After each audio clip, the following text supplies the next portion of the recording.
We are recording. The tingle scrap. I like how you get into it like that.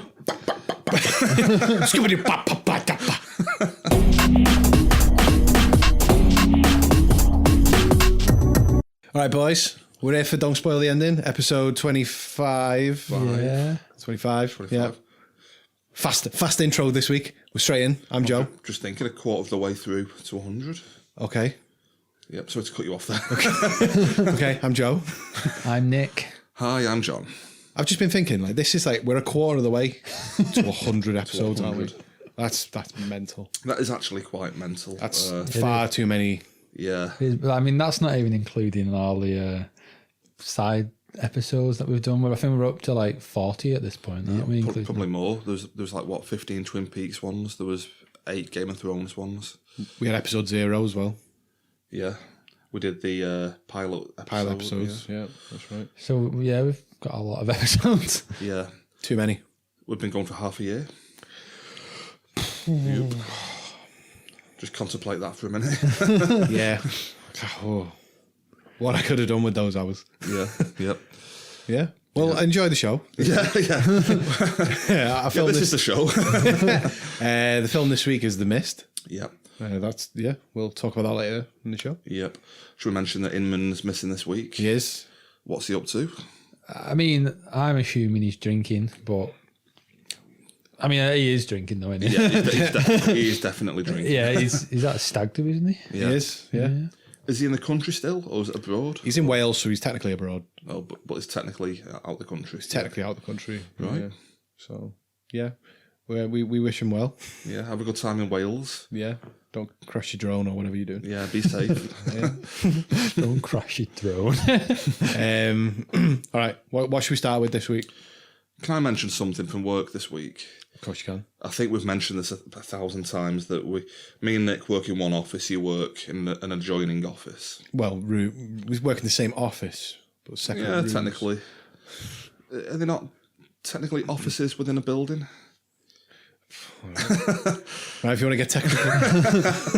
Schematics. And your office, Joe, that you work in, you were adamant yesterday you were going to have a feel-good day. Yeah. You were like, good vibes. We had a very bad week. Yeah. So our room, we were like, we're going to have a really good day today. Good vibes only. Yeah, so, that went out the window. You came into our room really early on, and we just brought you down to our level straight away. Yeah, you were quite miserable in that room. Yeah, we dragged you right down straight away. Yeah. Although, I as soon as I left the room, right back up. Yeah, back into your happy room. Back away, yeah. But you put your colleagues put a sign on the door saying, we don't want any bad vibes in here. If you're in a mood, knock before coming in. You know, we want to make sure we keep it a happy place to work. It's so we could prepare ourselves for any negative people who might come in. You know, We don't want anyone bringing the mood down. So we thought, let's give them a warning. If they knock on and come in, we'll be prepared for it. Yeah.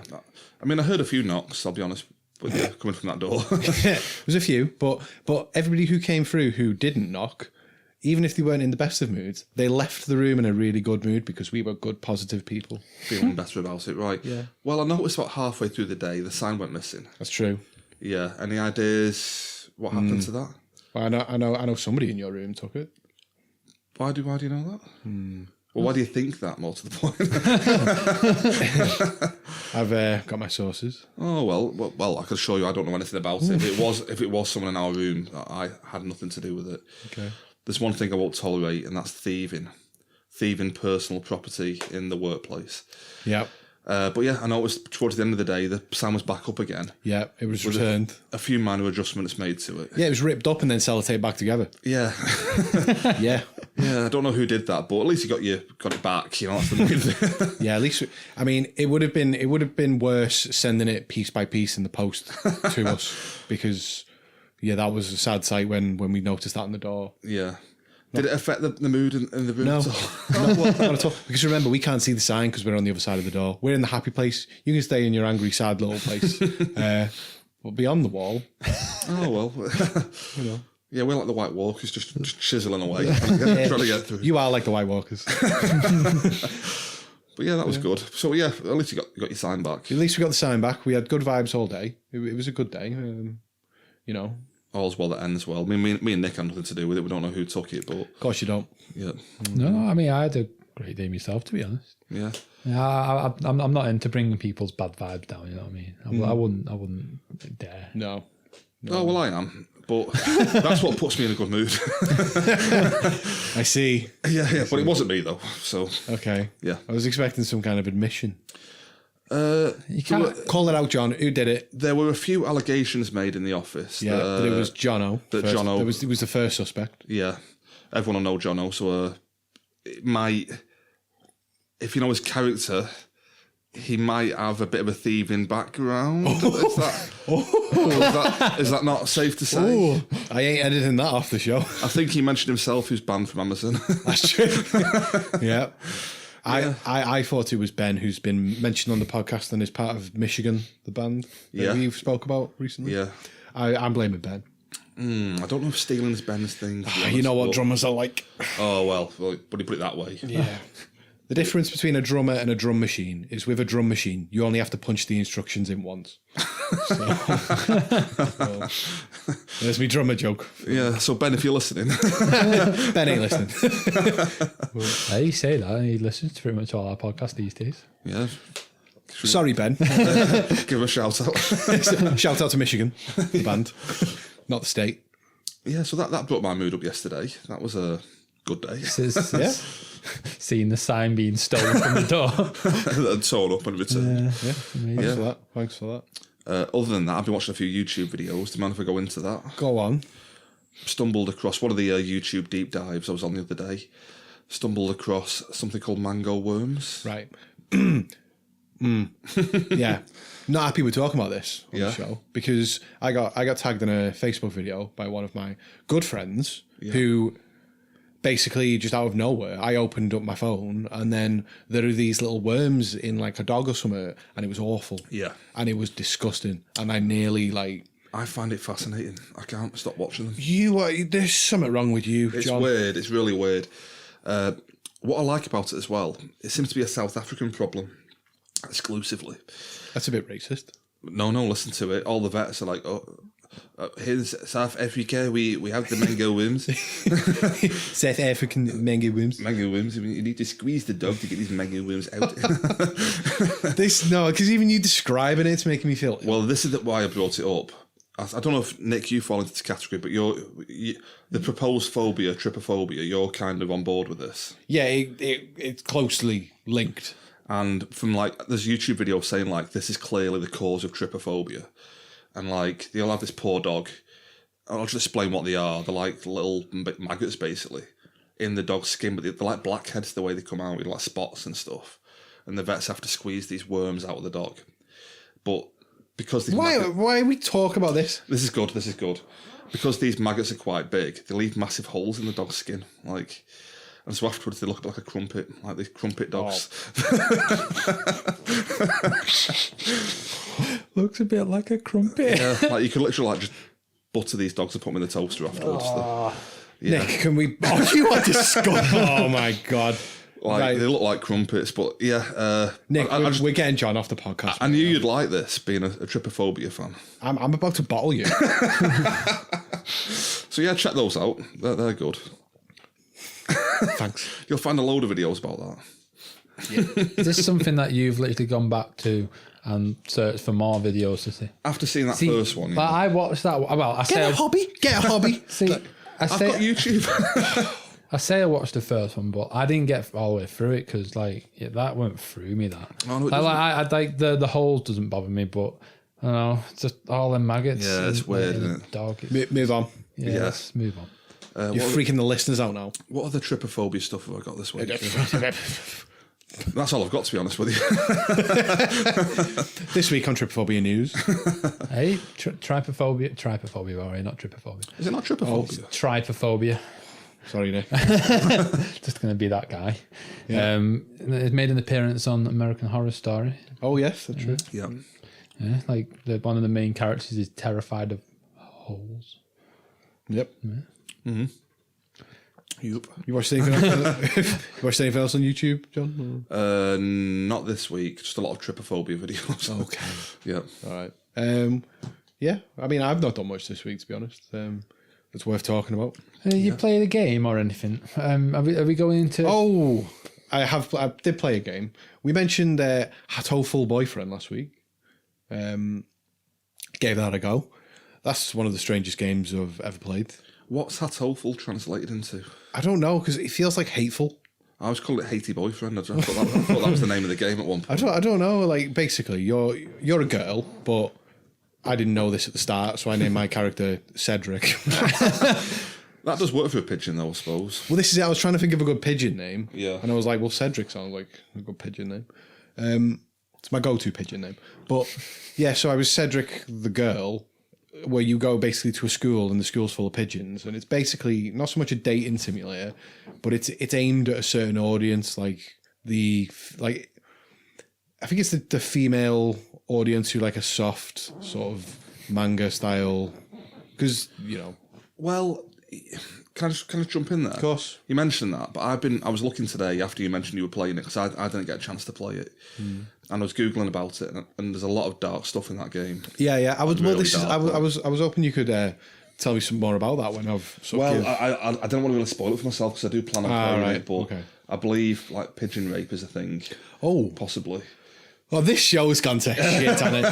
Fucking mango worms. Get back on the trypophobia stuff. Pigeon rape.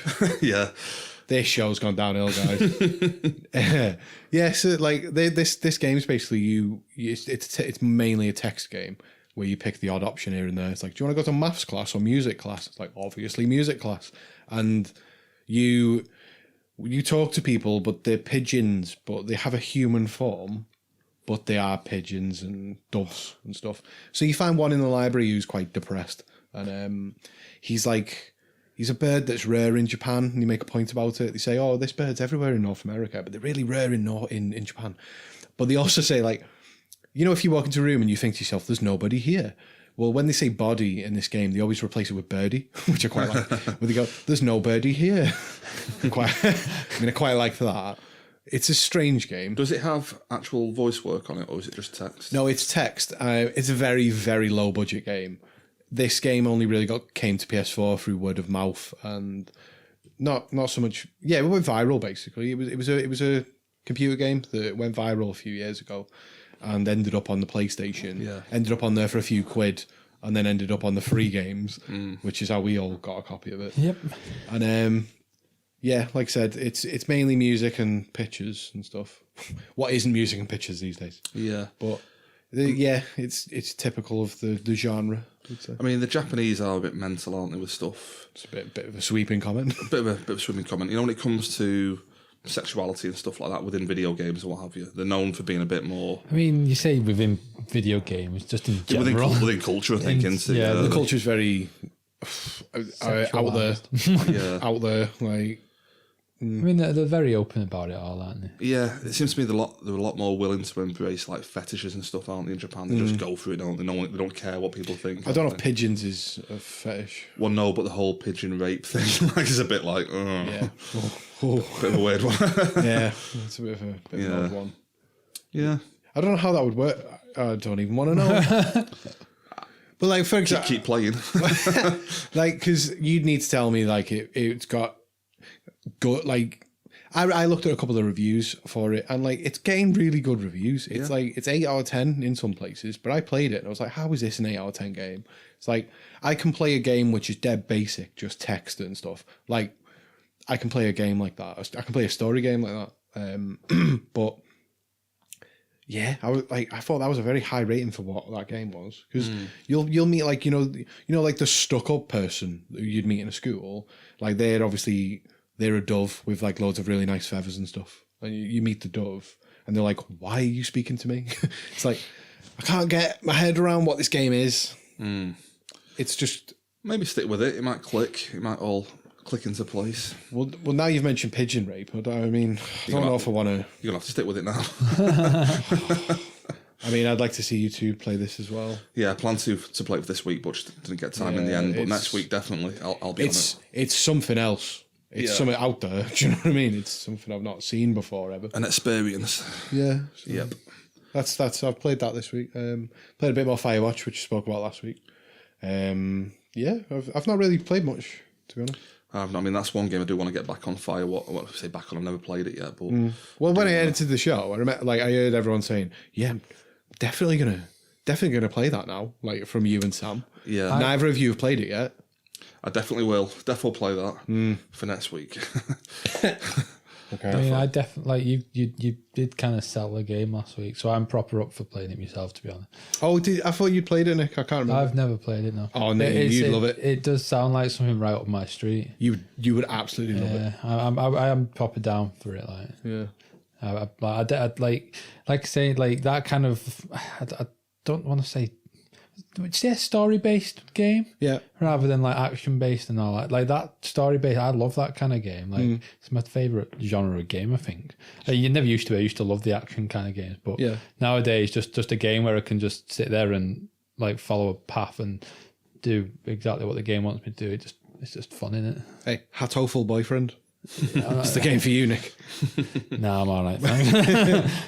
I might actually give it a go, to be fair, but I've been I've had the itch to play Stardew Valley again because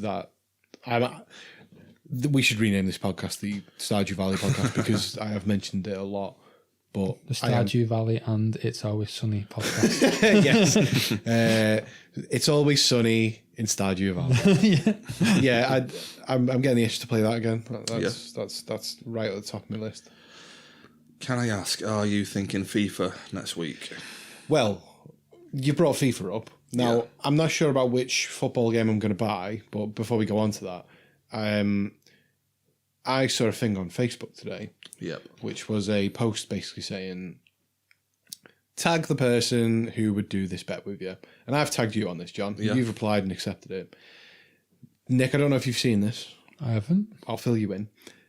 Basically, me and John are going to have a game of FIFA, and whoever loses has to dye their hair blonde. I'm up for that. Is this actually going to happen? Because I want to see this happen. I am up for this, John. The reason I'm up for this is because I'm currently involved in another bet with Luke and possibly Ben and John, and you can get in on this as well. A little mini league we're on about. Did you hear about this, Nicky? Yeah, I heard this one, yeah. The first one to lose 5 games has to go for the Ronaldo cut. You know, the little patch of hair on the front. Yeah. So if I dye it blonde, he'll be getting shaved off a week later. That's only if you lose 5 games, though. Yeah. So like, there could be you with blonde hair, Jono with the Ronaldo cut. Jono would suit the Ronaldo cut. Do you think? Yeah, definitely.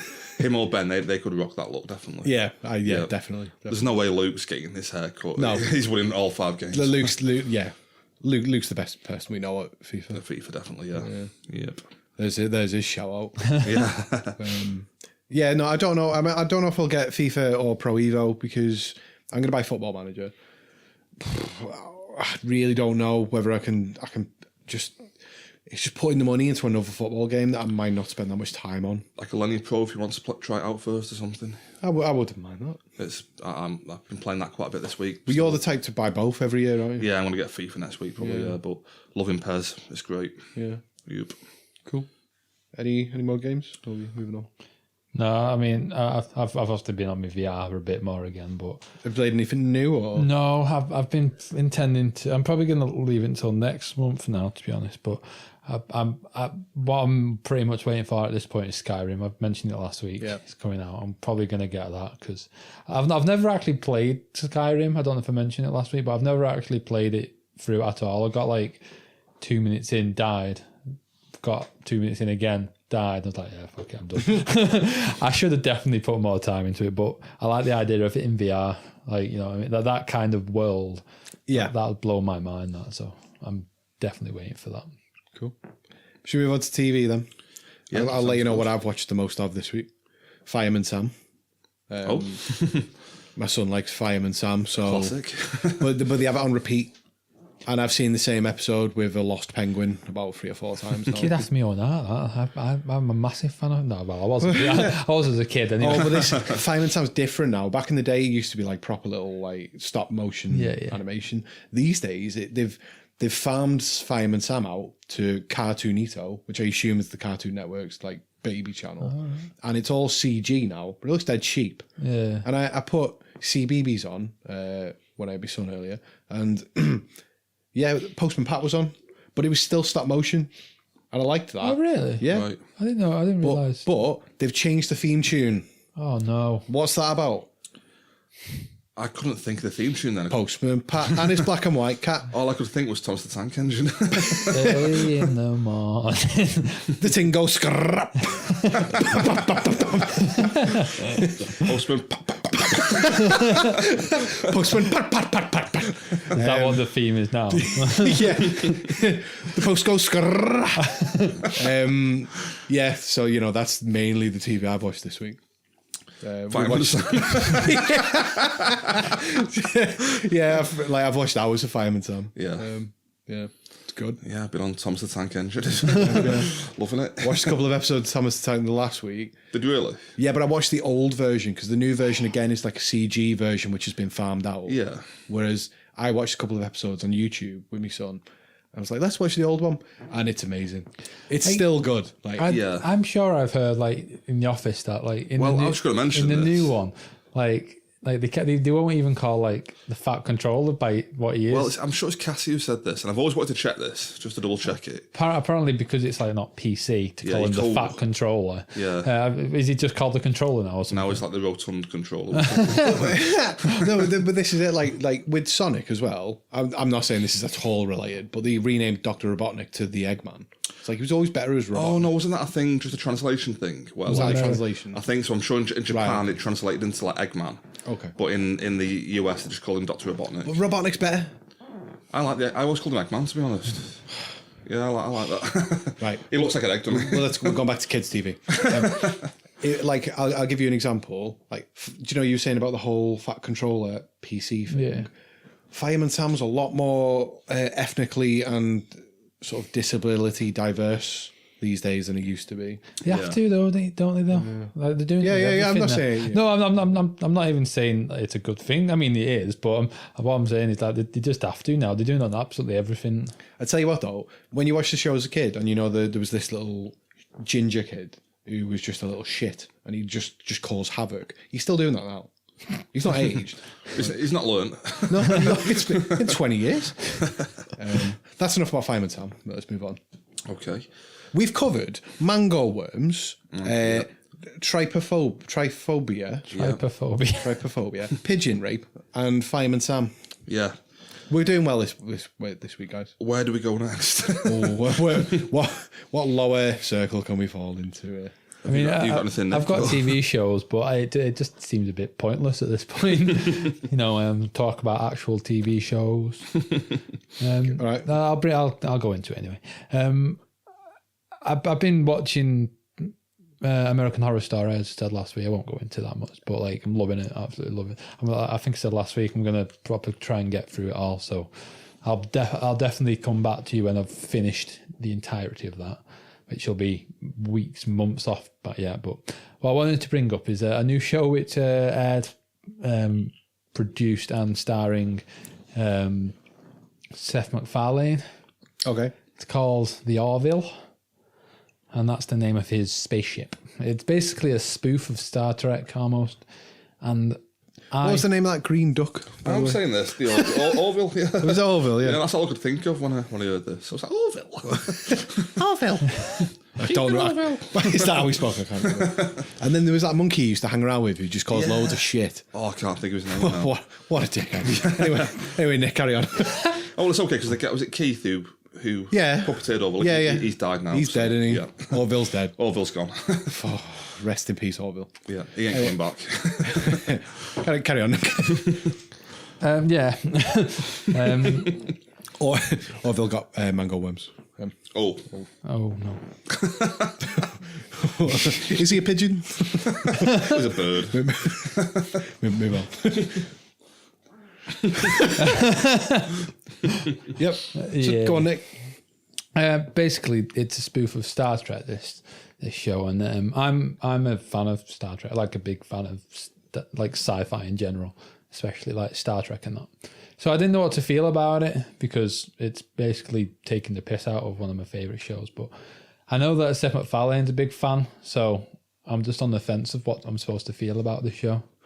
But it's actually quite good. It's funny, but it's like it's also got the space shit I like. So It sounds like you like it, I think I do. but then you said you were on the fence. I'm very much on the fence. Like, I want to hate it, you see. Ah, right.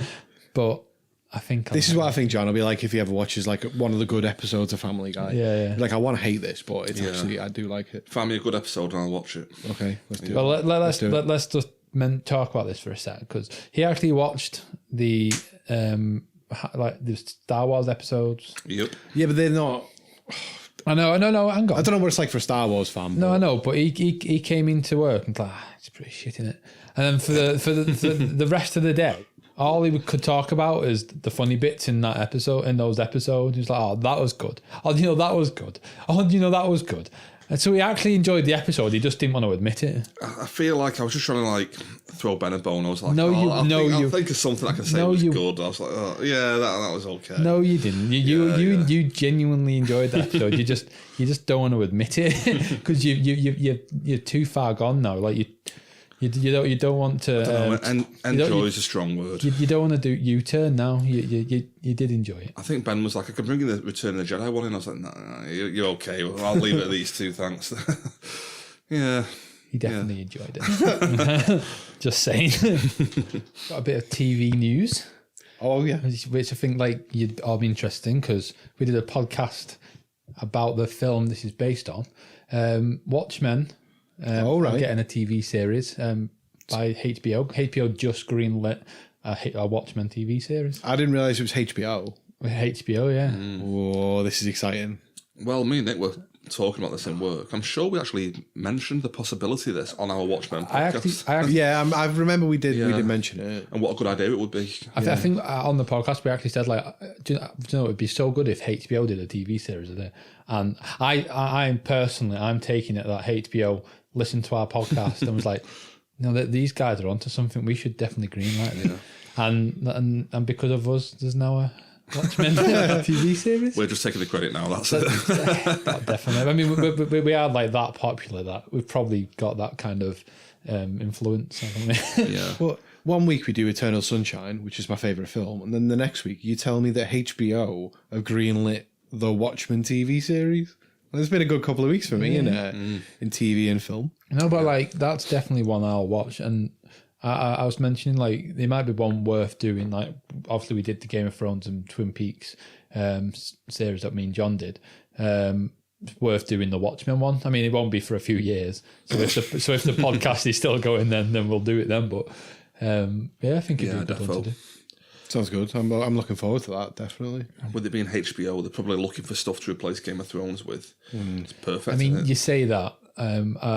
I seen the other day that George R. R. Martin have said that there's going to be 5 spin-off series for Game of Thrones. Yeah, they do talk a lot though. At one point there was up to like 25 or something. Then they were like, no, we're only doing 1. And then it's 5 now. They keep on like going all over the place with it. So would you not say the natural successor for Game of Thrones once that finishes is probably Westworld? That's the idea, I think. Yeah, they're hoping Westworld will be the new Game of Thrones. Because Westworld's taking a year off, isn't it? Because it's taken extra. I don't know if it's taken longer to film, but it means that when Game of Thrones is finished, I'm assuming when Game of Thrones would have came back for a new season, it will end up just being Westworld. Can I just mention a bit about Westworld? Is that okay? To go into that for a second. Sure. The reason Westworld series 1 took an age to film. They treated it like a movie, and it was written by Jonathan Nolan and Lisa Joy, I think it was. And they treated the production of it like a film, so it took more than 1 year to make it, which is why they can't rush out a series 2 now. I believe Game of Thrones was the same, which is why I think series 1 looks loads better than everything else that came after it. Because series 2 onwards, they're just rushing them out kind of thing, to make them get out for the next year. But Westworld, they did a lot of reshoots on it because a lot of the twisty-turny stuff in the plot wasn't in the original idea for the show. And they did reshoots to fit all that stuff in. Yeah. Can you guys remember back to episode 1 where like the man in black peels off the skull of like one of the robots to get a map? Yeah. Yeah. Like, when you think of it in context, that has no context whatsoever for the rest of the show. It's just like a MacGuffin for episode 1. And that was going to be a whole different plot that the show had originally. But after reshoots, that didn't play any part in the actual, what the plot eventually became. So when you look at that in context, it's like, you look back and think, that makes no sense whatsoever. But they had a whole different idea for that maze thing under the skull. But, Fair enough. Yeah, but because of the reshoots, they changed everything. They will probably do the same for series 2. They'll go back and reshoot things to get everything, like, with it being a twisty-turny show, they want every twist to work perfectly, kind of thing. I mean, I'm happy about that. Like, I'd be happy if there was a 2-year break, because like that was an amazing season. That if they can do that again and again, I'm up for that. I'd put season 1 of Westworld not too far away from season 1 of True Detective, which I've always said is like my favourite. That's singular season. That's also my favourite series of TV. Westworld's not that far away. Agreed. Yep. Right. Did you have anything else on Watchmen, Nick? Or No, I just wanted to bring that up because I thought you two would be interested in that. I'm very excited about that. Very. And then TV show you've watched, or? I've watched episode 1 of Ozark, but really enjoyed it, but I'll wait for Inman to come back next week before going into that in detail. If he survives the stag do. If he comes back, yeah. Can you imagine if he didn't, and I just said that? Yeah. Oh, bit awkward. What I'll do, this won't be going up straight away. I'll keep my eye on the news, and if there's anything bad, I'll edit that bit out. Wait for him to get back home safe, then right, post. All right, we've covered games and TV. You got any films we've watched that are not the main film? I've got one of you guys. I've got a film, yeah. I've not watched anything this week, other than the main film. And Fireman Sam. And Fireman Sam. Yep. And Mango Worms. Nick, do you want to go first? Or? Sure, yeah. I watched an old classic. I watched Team America. I'd forgotten how funny this. Even down to the minor details of this film, I was laughing at absolutely everything. Like from the word go, like when they're in France and the cobblestone on the floor is croissants. I was in stitches at that.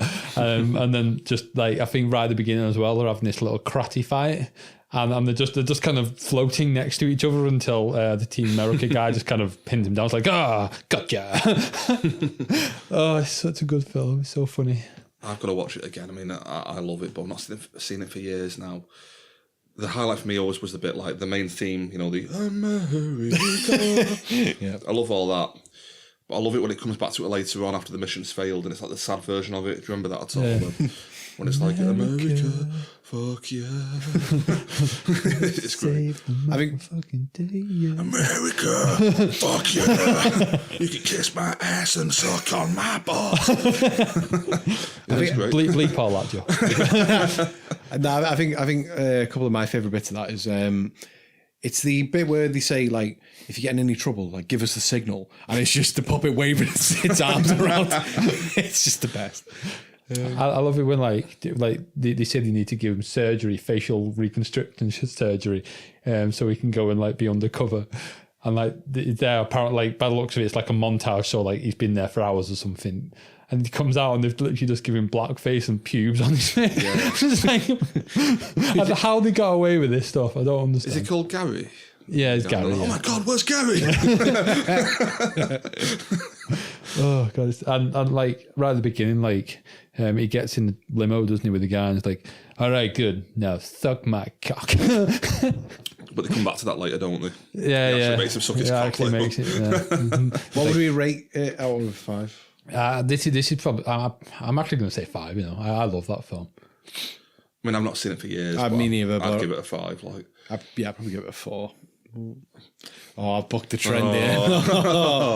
Have we had a perfect 5 film yet? Yeah. Yeah. We did. It was being John Malkovich. I think you'd have given it a 5. I've not seen it. Yeah. So. I can imagine you giving that a 5. It's not a million miles away from Eternal Sunshine. I'll tell you what, I'll get on that over the next week, and then we'll come back and see if that will be our first gold standard 5 across the board film. 4 or 5-star rating. Just one final thing on Team America. The Hans Blix section where Hans Blix, the UN ambassador, weapons inspector, comes to meet Kim Jong-il to check his weapons. And Kim Jong-il is just like an Asian Cartman. And he drops him into a shark tank. And it's like, fuck you, hands brakes, fuck you. Oh, it's so good. I've got to watch that again. I really want to watch that again now. Talking of Kim Jong-il, well, I know it's not the same guy, but like the South Park episode just gone like kind of goes over the Kim Jong-un thing. Oh, really? And like I half expected after seeing this film, I half expected to see the puppet picture of Kim Jong-il in the background, but it never happened. I was hoping they'd give a nod to the film, but Yeah. that would have given me a laugh. I've not watched South Park yet. What do you rate it this week? It was good. I enjoyed it. I'm not gonna lie. I actually can't remember much about it. But like, if you watched it and we discussed it, it would all come flooding back. I did enjoy it. I was laughing. I remember laughing like right from the word go. So I think I'll have definitely cut over. And your favourite character from the past 2 seasons is maybe PC Principal. He's in it. So Oh wow. so he was funny in it. He made me laugh. Yeah. Oh, I'm definitely going to get on that. Yeah, definitely. Can't wait. You've not even watched any of this season, have you? I was meant to watch it this week, but then I'll probably watch both of them tonight. Yeah, I definitely recommend it. It's funny. I love it. It's so good. Yeah. Cool. Definitely get on that. You say you had a film, John? Got one film, if that's okay. I went to watch It this week. What did you go see? It. What did you go see at the cinema? It. Nick, I think we need to get rid of John. He's just not making any. I saw it. What did you see? It was good. What was good? It's Oh, the film It. film, but Pennywise the Clown. Pennywise. We've reviewed the old film on the show, haven't we? We did. Back on episode 3, was it, or something? He was quite early. Yeah. 6 months ago now, looking back. Might be worth on the Blu-ray release of this one doing a review on that. Yeah, Maybe. definitely. This new one, that is. The new one. I think you guys will like it. I know you're not a horror fan, Joe, but I think this is just genuinely a good film. It's this is now the highest grossing rated R film now. Is it? It's overtook Deadpool. Really? Yeah. I didn't know that, but... Oh, actually, maybe I've got my facts wrong. Oh, you're probably right. But like the opening box office, it was higher than Deadpool. Yeah. So it was the highest opening box I office. actually think you're right, yeah. I think it has overtook Deadpool. Maybe I got the fact wrong, but technically I was right. I'm pretty sure I read the same thing. Let's just say it's the most popular rated R film in terms of money there has ever been. I thought you were going to say since Deadpool. Just play yourself. Since Deadpool. But yeah, man, I enjoyed it quite a bit. I think it's better than the old one. I don't want to spoil anything for you guys, but Pennywise is quite good in it, quite creepy. Like I've seen interviews with the actor who plays him, and he just looks creepy in general. Like, Yeah, I can't think of his name. Is he like an actual like proper actor, or is he just somebody you don't recognise? A real actor. He was in Hemlock Grove, that Netflix TV show. Did you ever watch that? I've never horror watched show? that one. No. Something Skarsgård. It's called. Yeah. Oh, hang on. He's he's one of the Skarsgård brothers. Yeah, the other ones from like True Blood and stuff like that. Yeah. No, I'm a massive fan of Eric Northman, who's his brother in True Blood, and they all look similar and Danish kind of thing. You know yeah. Like, is the other brother in Vikings, or is this the guy who's in Vikings? The other brother is in Vikings. Because there's a few Skarsgårds. I hope he is related. I'm sure he is. No, I'm sure I've read that he is. He definitely looks like he is. Yeah. He's playing Pennywise. Like Nick said, he looks nothing like, you'd imagine when you see him in real life. But there's just little things to do with him where, like, he'll be talking to kids trying to, like, entrap them. And his eye just starts wandering off to the left a little bit. You know what I mean? Like that. Yeah, it's just like a weird little thing. You're like, oh, that there's something not right about that. And that's quite good. Some moments that are quite shocking and gory. Some good jump scares. I know you're not a fan of your jump scares, Joe. No, I'm not. Some good jump scares in there. But above all that, it's just a good film, I think. It was a genius idea to split it in two. Have one film with the kids and one film with the adults. All the kids are great and likeable. Just for the listeners. No, hang on. Go on. Joe's playing with his glasses in a hilarious fashion. I don't know if I should edit that out. So I was just doing it without thinking. No, it's good. Keep doing that. Well, like, is this a 2-part film? A 2-part film, yeah. First part with all the kids. Right. and all the kids are great. The little fat kid's hilarious. The only thing is the girl in it. They always do this with films with like a young cast. The girl looks like she's 22 when she's actually 14. And like the fat kid, for example, looks 8 when he's actually like 14. You know what I mean? Like the age is way off kind of thing. But yeah, they're all good. The lad from Stranger Things, I don't know the actor's name, but he was in Stranger Things. He's hilarious. He's playing Richie, who goes on to become like a stand-up comedian. And I was generally like howling at some of the stuff he comes out with in the film. Like it's really good. Can I tell you a couple of the jokes, or do you not want to? Yeah, go for it. Like, I say jokes, just comments kind of thing, but there's one bit where they were in Eddie's house and his mum's got like birth control pills in the cabinet. And like, oh, Eddie, I've got your birth control pills here. And it's like, oh, but saving those for your sister. Just naming these like little kids like coming out with all this dialogue. And like the little fat kids like relaying the history of Derry to the other kids. Saying, oh, it used to be a beaver trapping colony. And Richard's like, oh, it still is, boys, am I right? Yeah, it's just like adult humour just coming out of the mouths of these kids kind of thing. Yeah. It works really well. Pennywise is creepy. A little bit too long for me. That's my only issue with it. It does drag on quite a bit. But yeah, How long is it? It's over 2 hours. Right. But the original was The original really was 3 long. hours spread over 2 nights. Yeah. This one will be 2 films, and it looks like there'll be 2 hours each kind of thing. So Right. Okay. Yeah. feels a little, by the end of it, you're like, I'm ready for this to finish now. Yeah. But, really enjoyed it. I think part of the reason why it's so good, bit of a conspiracy theory, but Kerry Fukunaga was originally attached to direct, who did True Detective Series 1. What was the middle name? Middle name. Yeah. First name Kerry, second name Fukunaga. Oh, right. Oh. Yeah, him. Yeah. Right. Yeah, he did all of Series 1 of True Detective, which is amazing. And he was originally attached to this, and he did a load of pre-production work on the film before he left to go and do the Idris Elba film on Netflix. Beast of No Nation, I think it's called. Oh, right, yeah. He did that, but he'd done like loads of pre-production work in terms of writing and the cast and stuff. And I think a lot of what is good about this film is thanks to him, you know, like the jokes, splitting up the young kids, the adults, that kind of thing. Again, I'm probably doing a disservice to I think it's Andrew Machete is called, doing a disservice to him, but I'm putting a lot of the credit on Kerry Fukunaga. So I asked what a middle name was, because, yeah. Oh, I only just got that. I thought it was like Kerry Aga, and you're like, Kerry fuck. Very good. But yeah, I loved it. Gonna go with a very light, well, okay, I'll go with a heavy 4. I was going to go 4.5, but I'll go heavy 4. Yeah, okay. Yep. Good film. Right. We got anything else, or should we crack on? I'm done with that. Right. We're going to take a little break now, but after the break, we'll talk The Mist. Stephen King's The Mist. Ooh.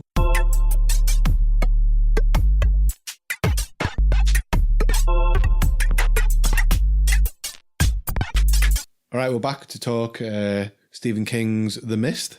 John, have you got a synopsis for us? Yeah, I'll read this out.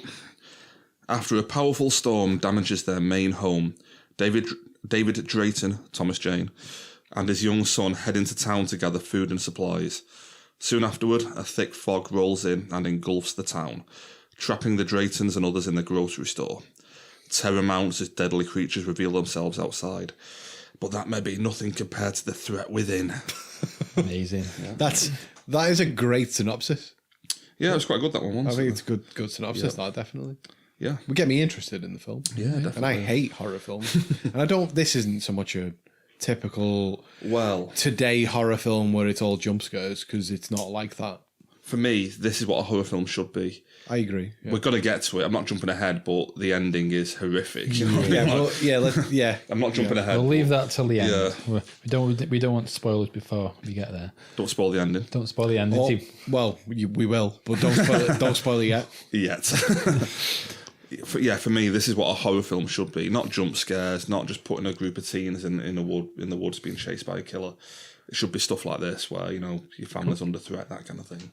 Can we get into like the likes of who's directed this and stuff? Because I'm proper. I was looking into it, and like it's the same guy who's directed like Shawshank Redemption, The Green Mile. I didn't realize that. So like this guy, he's directed and written. Not written. He's written a screenplay for a lot of Stephen King's films. Some of the best films ever. As well, and he's also did the first season of Walking Dead. It's Frank Darabont, by the way. That's his name, Frank Darabont. Quite a CV.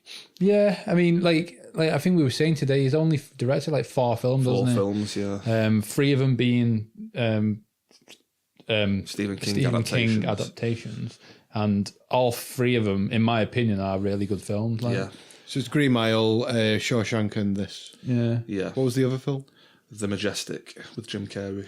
Has anybody seen that? I have seen that. I actually quite liked it. It's okay. But it's not like the Truman Show or anything, but it's good though. It's another one of his serious roles. Yep.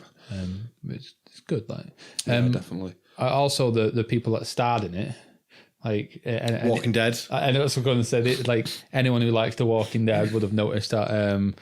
I've got the actors' names there. I've got Melissa McBride, who was Carol from Walking Dead. Got Laurie Holden, who was Andrea from Walking Dead. And we've got Jeffrey Demon. I don't know. He was Dale from The Walking Dead. Yep. Right. One other person I loved that I seen. I was like, God, is that him? I need to check this. And it's what's his name? Chris Owen, who was the Shermanator from American Pie. Right. I loved that. What did you think of his death scene when he gets dragged under the shutter doors by the tentacles? Yeah. Do you know what I mean? Yeah. I mean, I love it, but I'm not going to lie, the effects are pretty bad. Oh, yeah, definitely. Sorry, cool. I'll jump in with what I was going to say after what you finished. The effects are pretty bad on that bit, but for some reason with this film, stuff that would normally bother me with other films, I don't know why it doesn't bother me on this film. The effects there being bad, I'm fine with it. You know what I mean? Yeah. Well, what I was going to say was like, was this film 2007 or 2008 or 2007? 2007. Yeah. The CGI in this film looks like 2007 CGI. Yeah, I was just going to say, is the fact that you're okay with it, is it because it's clearly a film of 2007? Is it not that? Really. I mean, can I go on from that? Well, we had this discussion last week, didn't we? Where it was like, you can tell when a film, last week and the week before, The Crow, Eternal Sunshine, you can tell what year those films are from. Yeah. I think you can tell this film is from 2007. Definitely. It falls into the same category as Eternal Sunshine. It looks like a film from 2007, but not in a good way for me. I mean, normally the look of a film is quite important to me, but for this one, I don't care how it looks. It doesn't look great. It looks televisual. It looks like The Walking Dead, basically. Yeah. I think a lot of it.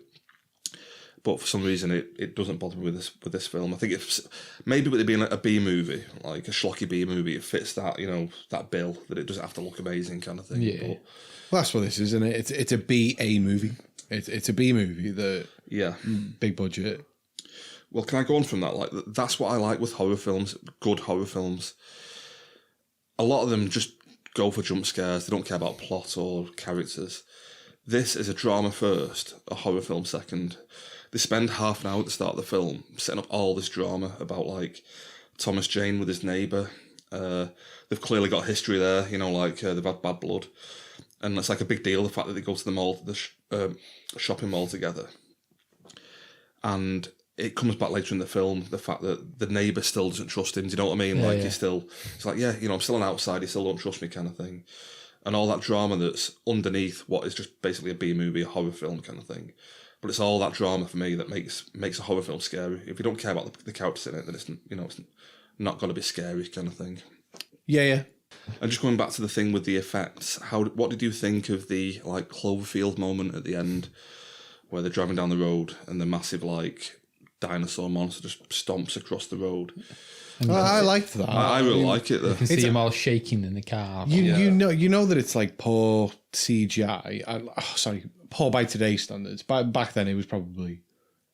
Well, I wouldn't say groundbreaking, but it definitely wasn't groundbreaking. But compared to those tentacles from earlier, I mean, yeah. You know what I mean? It's definitely a lot better than that. Talking about these two scenes, like the tentacles and that. Like that monster at the end, that tiny tentacles, how did that reach all the way down that without us seeing that?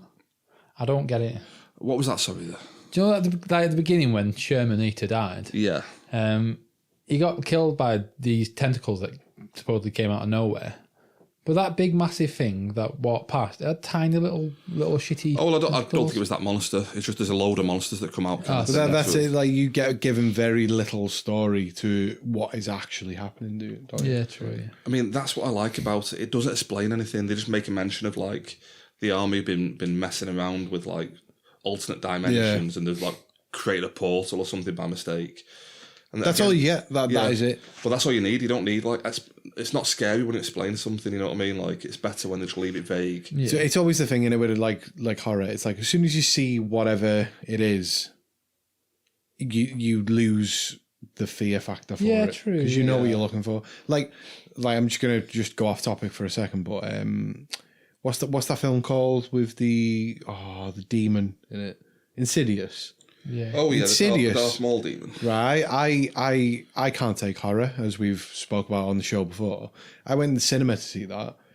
I was absolutely horrified until you see it, and it's like riding a tricycle and stuff. Like later on, where it's like it's riding a bike in a dream or something. Yeah. And at that point, you're like, this isn't scary. Definitely. But up to that point, it's terrifying. Yeah. There's a bit where they show you that Darth Maul demon like sewing. And it's like, oh, he's a seamstress. Yeah. It's like, you know what I mean? Up to that point, it's like, that's a really creepy character. But, like, you spot him earlier on out of nowhere, and it is terrifying. Yeah. But you don't get long enough of a shot to pick up what's going on. But when you see it, it's terrifying. It kills all the mystique of that character. And, like, again, like I said, when you explain something, it's like, it's not scary anymore. It was scary before, but... Well, that's what's good about The Mist, isn't it? It's like where they don't actually explain what's going on. I mean, you can make up in your own mind. If you're watching, like, a scary film, your mind will make up the worst possible scenario. Yeah. And that's all you need for a film. I mean, I think I find it quite creepy, some of it. I like the bit with the spiders in the drugstore next door. Yep. When they have to go on this mission to go and get supplies. And they just get attacked by, like, a gang of these spider things. Which, I'll be honest, when they came up and, like, they had little alien faces, I was like... Oh, really? Yeah, it doesn't bother me. I don't know why. I'm fine with it. But it's just a bit shit, though. Again, the effects aren't great kind of thing. I took that into account, you know what I mean? I like the idea of it kind of thing. Yeah. This is where the whole CG versus, like, model, practical model... You know, the argument. Yeah. And there's a bit later in the film as well where he goes home to meet his wife and the wife's been killed by the spiders and just like spun in a web kind of thing. And it's like, that's pretty dark. Yeah, it's like, don't look, son. Some characters go through a lot of stuff in this film. A lot of stuff. But the end, what's the name of the guy in the store? I don't know if he's the store manager. Toby Jones, the little guy. He's the one with the gun. Yeah, Toby Jones. He shoots that woman in the stomach, and then he shoots her in the head. Yep. Like, that's some stuff that... What do you think about... I don't know what the character's called. It's Marsha Gay Harden, who plays the religious woman. Like, I don't think the film would have been as good without that character there. I definitely agree with that. Yeah. I hated that character. I wanted her to die the whole way through, but if she weren't there, it probably wouldn't have had the same effect on it. Yeah, the same impact. It adds a certain, like, tense feeling to every scene. I mean, like the synopsis says, like it's not just what's on the outside you need to worry about. Like, if she weren't there, it's just people trying to survive in the shop, innit? Yeah. But she's made it like there's this bit right near before she dies, and she's basically she's demanding them grab the child to kill the child for blood. I'm just like, wow, what the hell's happening right now? Well, I mean, that's a big moment. That I'm going to come back to it at the end. We'll come back to that, but it's like, remind me of that bit though, because that's a big one. I want to ask you about that. So it's a slow unraveling of that character though, you know, like through not unraveling, but she kind of, as they say earlier in the film, if you know this person, she's a bit loopy. She's a bit loopy. But there's that scene where one of the insects lands on her. You've just seen someone get stabbed in the neck by one of these insects, and it lands on her chest, and she's like praying with her arms in the air, and she's like... She's not praying, she's just like, if it's God's will. No, but that's it though. She's praying at that point. Like, she's speaking to God at that point, and the insect pulls away, sort of almost gives her a cheeky little wink, and flies away.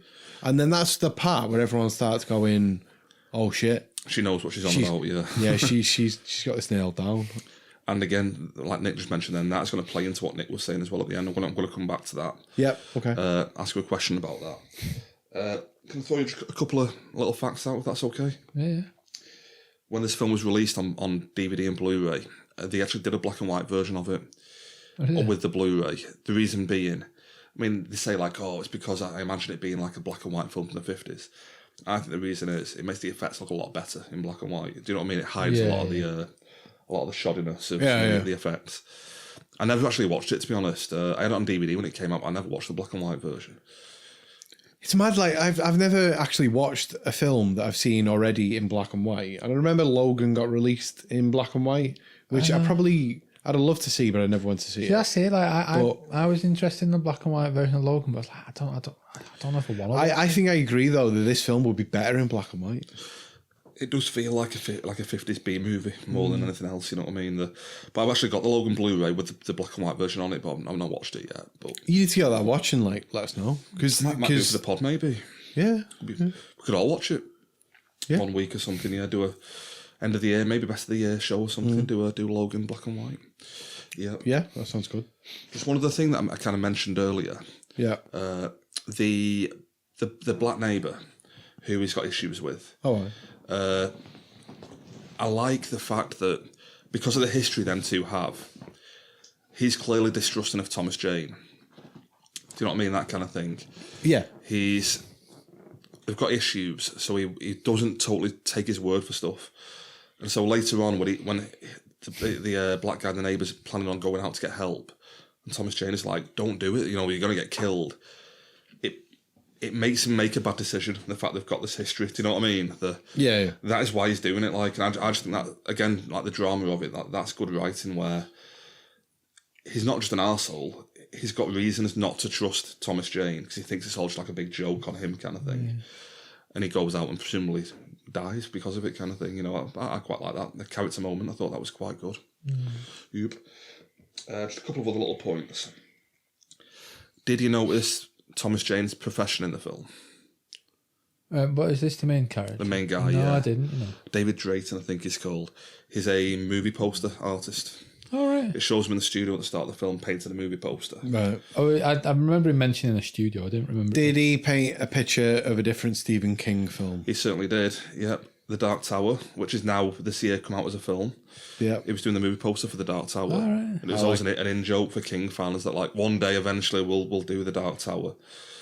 And this year they've done it, and apparently it's shit. So Yeah.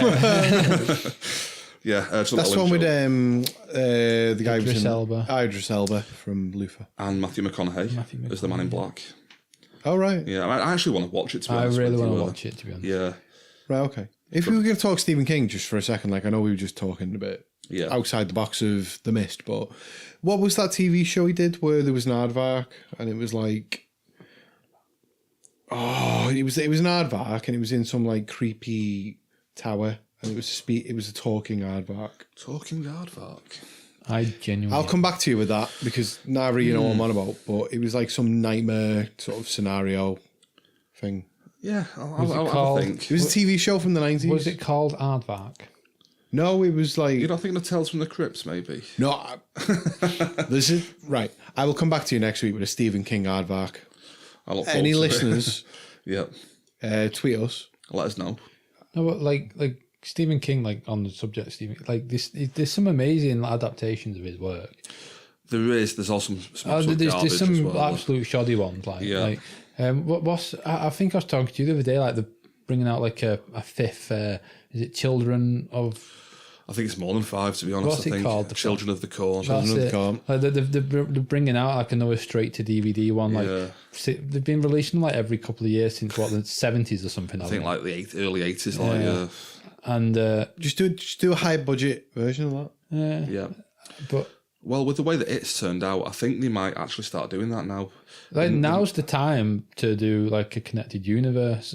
I'm quite interested in what you just said there. I Connected know. universe. I'm Stephen not King gonna film. lie, like I would be interested, but I think everyone jumping on it's just gonna kill it, isn't it? The whole connected universe thing. But Stephen King, and because I might be wrong, but aren't all these books technically in the same book form? universe? He's always done this. Like they're all connected, aren't they? You'll be reading like The Stand and like Cujo will walk down the street kind of thing. You know, like even the Man in Black is the bad guy. Is the bad guy in The Dark Tower? Yeah. But he's also, I can't think of the name of the guy from The Stand, but he's basically the bad guy from The Stand as well. You know, he's the bad guy in like about 5 different Stephen King books. That's what I mean. So like he's already built this connected universe, and like if like you say, if it is that big of a hit, maybe they were planning on doing it, but The Dark Tower's not exactly taken off. Has it? Because that was supposed to be a TV series as well. Wasn't I think they're still doing the TV show by the sound of it. Yeah, lost the herd, but. Yeah. But like I saying, on the subject of some Stephen King adaptations, like last year they did that.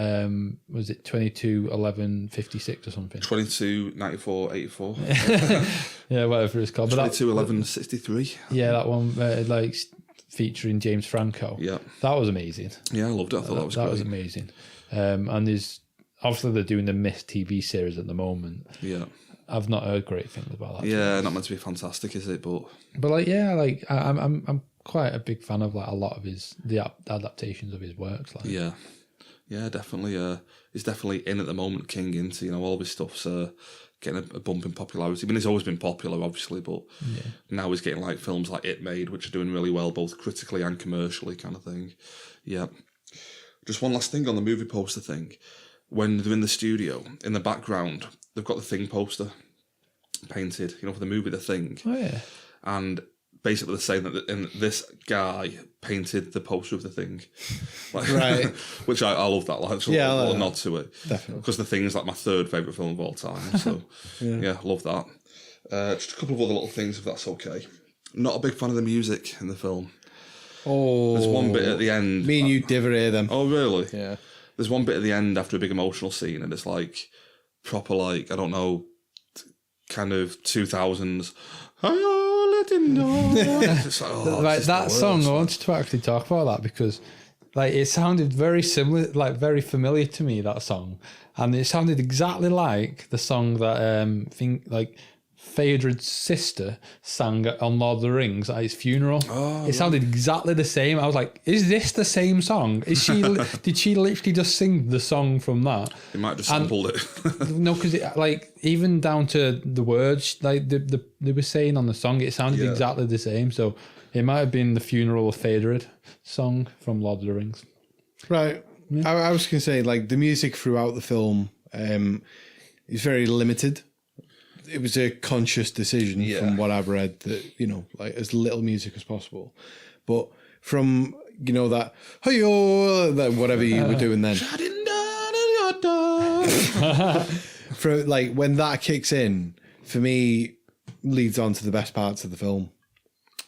Oh, I mean, it does. It does. It does, but it's I know you're saying the music it, doesn't so much add to that. But for me, I watched that thinking, great. And in the credits, that music plays, if I remember correctly. But once that music finishes, all you hear in the credits is the sound of, like, the occasional helicopter or like a lorry driving through. Yeah. There's no music. Driving through there's no like second end credits song. It's just the sound, not the sound of silence, but the sound of background stuff that's going on. So I quite liked the idea of like how they use music in this film. Like as somebody who studied music and sound design, I think it was the right thing for this film, because sometimes you can put music in films, it doesn't feel like it should be there, and for this, I think it worked well. The way you've explained it is perfect. They do use it well, like that mention he made of how like it's the ambient sounds at the end of the tanks rolling past and stuff. That's amazing. It's just that song I don't like. It sounds like Gladiator or something, or like something. Doesn't sound like it for me. Gladiators. Yeah. I thought like John Fashioner would rock on through. Like Wolf. Wolf and that's the only one I can remember. That's the one anyone knows, isn't it? Wolf. Helix. That's probably one. Jet. That's definitely one. Yeah. Let's do a Gladiators podcast. I'd be up for that. Just a couple of last things. Box office, 58 million, not bad, on a $18 million budget. So Yeah. made a bit of money, like wasn't Shawshank levels kind of thing. But well, actually, I think Shawshank bombed as well. Is this not as popular as Shawshank Redemption? Shawshank actually bombed. I think it did bomb. I was actually watching a interview with Morgan Freeman the other day, and he was like, well, what it was, like, no one cared about the name because, like, no one knew what that meant, kind of thing. Shawshank Redemption, what's that about? But then years later, they were like, this is actually quite good. Yeah. Well, the actual name of the story is different. The name's like the Rita Hayworth something. Like, I think it's the Shawshank Redemption story of Rita Hayworth. Yeah, something like that. Yeah. It's got Shawshank Redemption in it, but yeah. yeah. So I forgot that bombed. I think Green Mile did okay. I remember loving Green Mile when that came out. Just one last thing, a Frank Darabont quote, but we've kind of covered it really with the synopsis. The story is less about the monsters outside than about the monsters inside. Ooh. Creepy. Is this where we move on to the ending?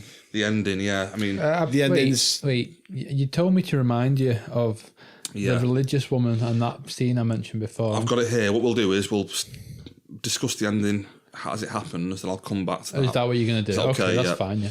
Who wants to explain the ending out of you two? Do you want to do it, Joe? No, or is it me then? Yeah, Nick. Okay. So, basically what happens is they drive off in the car on pretty low tank of gas. So this is the main character. It's the main character. It's Andrea from The Walking Dead. It's what's his name? Toby Jones. Oh no, he died on the way out. Didn't he? Dale from The Walking Dead. Yeah. And the old woman, I don't know who she is, but yeah, like the school teacher. Yeah, the school teacher. Yeah. And the guy's son. And the guy's son. So there's 5 of them in the car. The guy's son's asleep. It's important. It's very important. It's very important. But so there's these 5 people in the car. They're driving off like, yes, we're gonna survive this thing, and they run out of gas, and they pull over, and the main character has got a revolver in his hand. He kind of looks at the revolver. He looks at the adults in the car. And do you want to do this? you did just say you don't want to do it. He's got the revolver in his hand, and he's looking at the other adults, and they all kind of give a little nod to each other. And while this nod happens, the son kind of wakes up. Well, I feel it's more, he literally puts the gun at the son, and that's when he wakes up. Well, like I was going to say, like to set the scene a bit further, like as they're driving, there's that scene we spoke about earlier where one of the big monsters like steps over the car. The Cloverfield like, monster. They know at this point they are fucked. Yeah. Like they're gonna meet a gruesome end. They thought it was just spiders kind of thing, and now they're seeing this. They're like, what the They're fuck? like, we are gonna get ripped apart. Well, like there's a scene earlier where they drag a body back in and it's half a body. Oh yeah, that is amazing. That's a great scene where they drag somebody goes out with a rope. It's like a biker guy in it or something. It's Yeah. like looks like he can handle himself kind of thing. And he comes back and it's just a pair of legs. So, On a rope. Yep. And they pull back the rope and it's all full of blood. So, they know that's out there. Like, please carry on. I do like that little detail. I never even thought of that. That Cloverfield monster almost cements the fact like we're screwed it. Like, yeah. Like we are in a position here in this car with no fuel where we are just totally done. Like, Well, that's it. Like, they see the monster and they're all shaking and bouncing up and down. And just the looks on their face is just pure terror at that point. They drive a bit further, run out of gas, and obviously, like what I said, the revolver and all that jazz. And the son wakes up. I didn't get the impression that he woke up with the gun pointing at his face. But do you not think so? Because it literally goes. I can see it both ways, me. But like other than the son, like the other 3, there's a sense of acceptance. Well, everyone pretty much just nods at it. It's like, yeah. But obviously, the son's too young to understand what's going on. But I can see it from both angles. But the point is, there's only 4 bullets as well. 5 of them in the car. There's only 4 bullets. So the main character. Well, the camera kind of cuts to outside the car, and you hear 4 loud bangs. But like you say, there is like an understanding that it says like I'll be fine. I'll sort myself out. Oh yeah, definitely. He says I'll be fine. Kind of thing. But the camera cuts to outside of the car. You hear 4 loud bangs and see 4 big flashes in the car, so you know the deed has been done. The main character gets out. Well, he has a bit of a breakdown in the car, and it's like, Oh, and it's like yeah. trying to shoot But himself. it's like and that. stuff. I think that's really good acting. Yeah, that. just Like, put the gun in his mouth. It's like, yeah, but the way he's screaming is like Yeah. how I would Like, imagine someone who's just done what he's just done, like killed his family and son and his friends, family and his Like, friends. do you know this main actor? Like, could you just mention that was really good acting? And I agree it was, but like, has he been in anything else? he's the Punisher from 2004. Is that it though? Oh right. Oh, he's been in Boogie Nights. He was in Has Boogie he? Nights, Thomas Jane. Because like I was watching it, I was like, this guy seems to generally be quite good, but I've never seen it.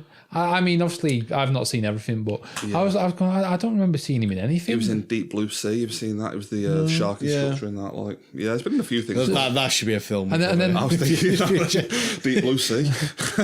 like you say though, like he's going mental in the car, isn't But he? it's a almost guttural, feral noise he's making. Yeah. He's like, he's just like, it's not like someone being angry going, oh, I'm so annoyed, or like, oh, I'm so upset. He's like, oh! Like it's really. And like John said, like he had this revolver which he's fully aware there's no bullets left, and he's pulling the trigger in his mouth, and he's like, just hoping that there's like a bullet there. Yeah, something will do something for him before, in the end, he gets out the car. And he starts shouting, doesn't he, at these aliens. He's like, come on, get me! Come on! Yeah. Get me, I'm here! I'm here! And then, like, it's almost worse than the screams, what comes next. It's Oh, it definitely is. it's basically you see a tank roll up. You kind of see it slowly coming through the mist. Yeah. And a tank rolls up, then you start seeing like soldiers, and you can see the realization on his face that he's like, this is people there coming to save him. And he doesn't actually react for it. He just kind of stood there for a good 30 seconds or something, maybe minute, maybe. But he just stood there and he's just like, yo, shit. He basically watches the tank roll by, and then army men with flamethrowers and guns torching the place, and the fog disappears. Yeah. And as the fog's disappearing, he sees a bus go by with a bunch of people who've been saved by the army, But including Melissa McBride. including the people who'd just been with. Yeah. It was Earlier Melissa. on. Oh, well, she left early on. He said. Yeah, no, She got sorry. onto a Oh, kid. sorry, yeah. There was no one in the shop, was it? It was just Melissa McBride. Just because they And were it like, was- don't go, you're going to get killed. And she's like, no, I've got to get back to my kids. And it was her with her kids, supposedly. made it back, yeah. And the look on her face is like, oh, I kind of told you so, didn't I? Tough luck, bro. Yeah. Like it's that moment where he's just killed. He just Yeah. killed Family, but, four like, people. Not I know for a fact it was done over the space of like a minute, where he gets out the car and then, oh look, they turned up.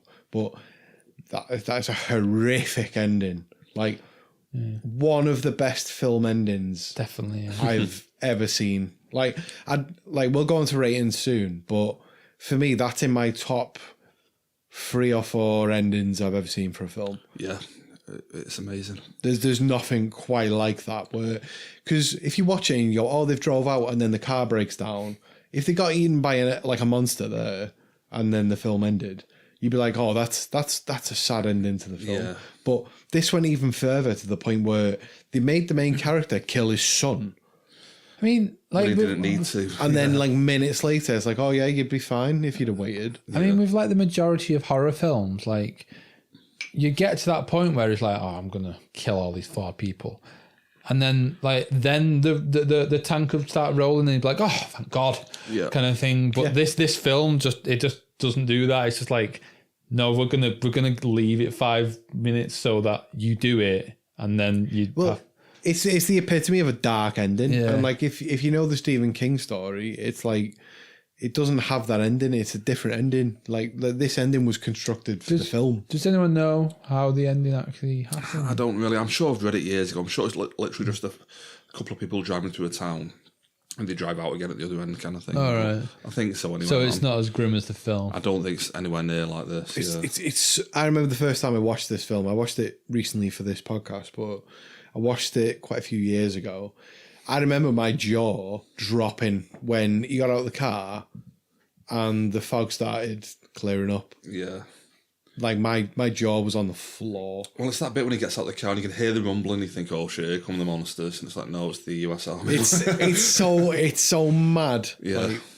Like, that is genuinely one of the most shocking things I've seen. And again, talking about a horror film, like that's horror, you know. Like, Yeah. that you've killed your son for like no reason whatsoever. Like. But that's the sort of horror that like sticks with you and you remember it. Yeah. Like you don't remember the stupid jump scares in a film. Like that's actual horror. Like I've remembered that ending of that film for years. Yeah, you'll never forget that. And like I don't particularly like think of that film as a great film. Yeah. But I've remembered that ending.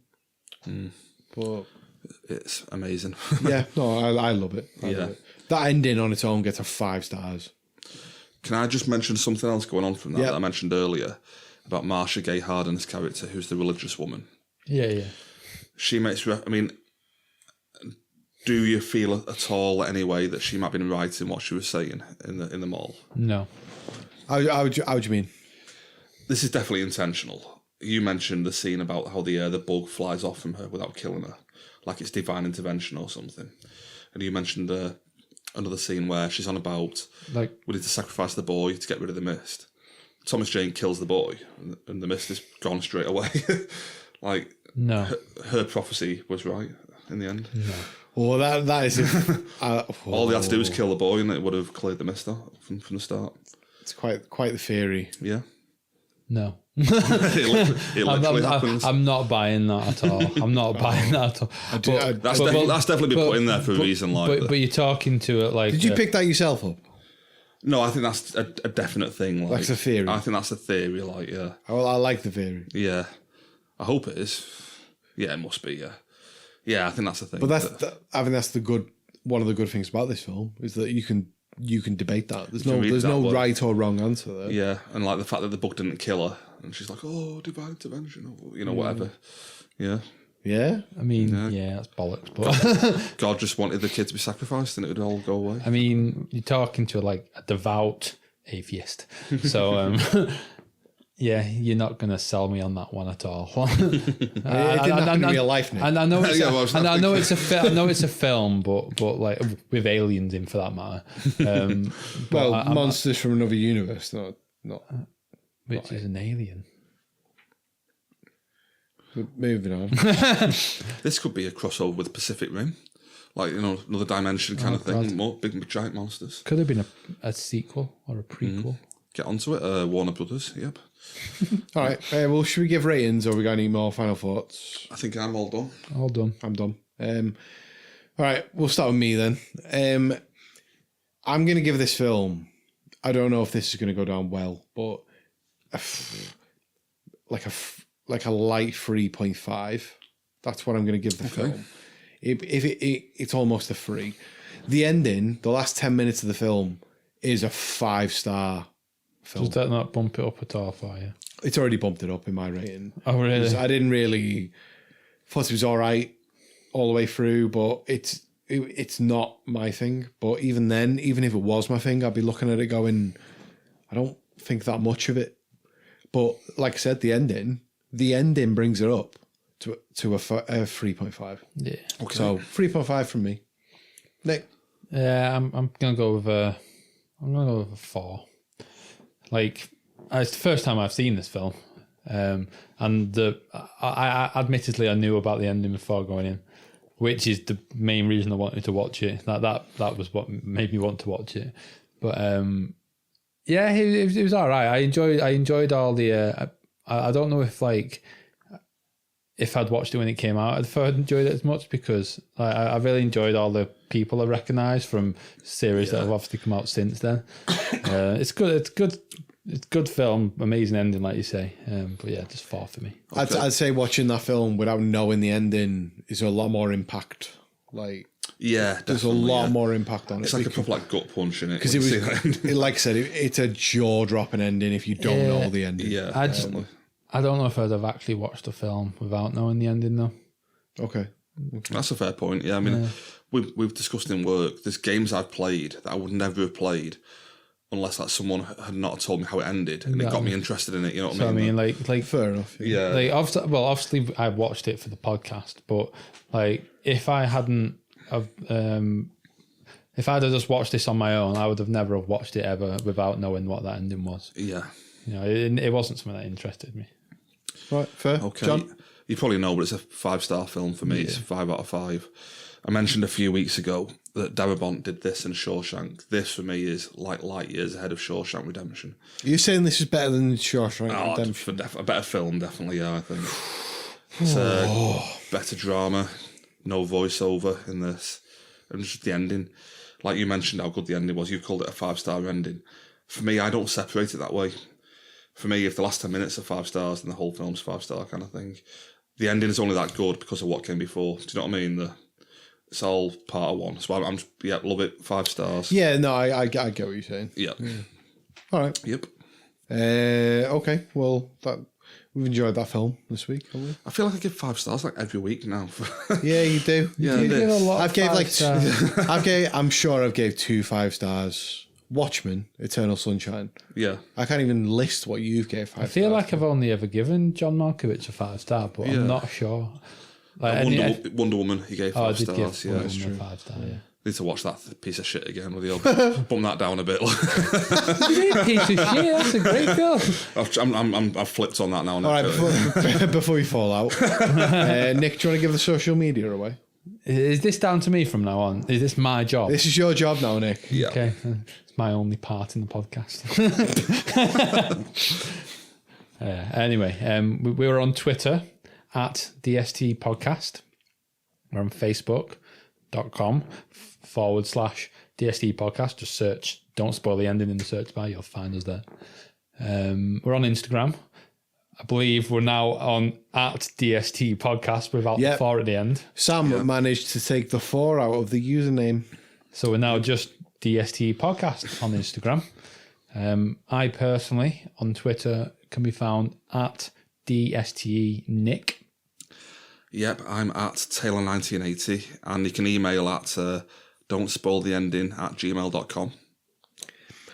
It's Joe, YEHITSJOE, and you can find Sam at Rubik's Football. I'm not going to spell that for you, but I'm sure you'll find it if you're into football and Rubik's cubes. I mean, it's all on the main Twitter page. It is. We've got links to it all. Just go there. Yeah, it's got there. Yeah. Follow all of that. And And message us all individually. Yeah. let us know what you think of The Mist. Yeah. It's a film that splits opinion. Yeah, message us on Twitter, Facebook, because we're dead interested to hear what you think of our review and what you actually think of the films and that. Yeah. Yep. Cool. All right. Well, thanks for listening. Yeah, thanks very much. Yep, cheers. Thanks for being here, guys. Cheers. And if you've been here for 25 episodes, bloody I know, yeah. thanks. Yeah. Pop open some champagne. Yeah. If you're a long time listener, let us know. We'd love to hear from you. Yep. Yeah. How have you struggled on through this? Yeah, how have you got this far? because I haven't been able to go through every episode. Yeah, let us know. We'll send you a t-shirt. We don't have any t-shirts, but we'll send you one. Nick will send you one of the t-shirts. You can have one of Jono's baseball caps. We'll send one of those out. Yep. We'll steal it first, but You'll have to nick that first. All right. Well, thanks for listening, and we'll speak to you again next week. yeah, see you later. Don't spoil the ending. Thanks. Cheers. Bye. Bye. Bye.